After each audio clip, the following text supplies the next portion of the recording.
করবুক ব্লকের অন্তর্গত মুখছড়ি এডিসি পঞ্চায়েত এলাকায় স্বাস্থ্য ব্যবস্থার করুণ অবস্থা উঠে এলো।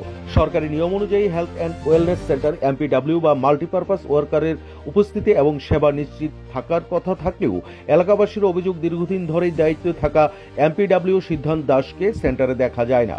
পরিস্থিতি এতটাই সংকটজনক যে সামান্য অসুস্থ হলে স্থানীয়দের প্রায় 14 থেকে 16 কিলোমিটার দূরে নতুন বাজার হাসপাতালে যেতে বাধ্য হতে হচ্ছে। এলাকাটি পাহাড়ি, দুর্গম ও অর্থনৈতিকভাবে দুর্বল জনগোষ্ঠীর অধ্যুষিত অঞ্চল, যেখানে অধিকাংশ মানুষ জমি চাষ ও মৎস্য চাষের উপর নির্ভরশীল। এমন পরিস্থিতিতে স্থানীয় স্বাস্থ্যকেন্দ্র কার্যত অচল হয়ে থাকায় সাধারণ মানুষের দুর্ভোগ চরমে পৌঁছেছে। স্থানীয়রা অভিযোগ করেন এমপিডব্লিউ সিদ্ধান্ত দাস দীর্ঘদিন ধরে নিজের দায়িত্বে এড়িয়ে চলছেন এবং মূলত আশাকর্মীদের দিয়ে কাজ চালিয়ে যাচ্ছেন। সাংবাদিকদের মুখোমুখি হয়ে এলাকাবাসী ক্ষোভ প্রকাশ করে বলেন, এমএলএ থেকে শুরু করে স্থানীয় নেতৃত্বরা শুধুই নিজেদের স্বার্থের কাজ করে যাচ্ছেন।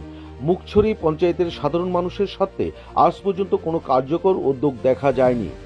নিজস্ব প্রতিনিধির রিপোর্ট, আওয়াজ। স্বাস্থ্য কেন্দ্র তো জান কেমন মন্দিরঘাট গুমকে দোলাশয় আর যে স্বাস্থ্য কেন্দ্র তো বানাই না বানাইছে, কিন্তু এখানে ডাক্তার পাক্তার কিছু নাই, ওষুধপত্র কিছু নাই। আইব মাঝে মাঝে আইব বুড়ি দেবা কেমন, এই জন্য অসুবিধা ওতে আসলে যেটাই এনে অসুবিধা চলে গেলে যদি ডাক্তার যদি থাকে তো আমরা গরিব মানুষ কিছু পয়সা বাঁচতে পারে।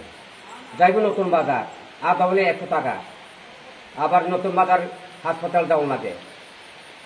এইভাবে অসুবিধা উঠে ছিল স্বাস্থ্য কেন্দ্রে।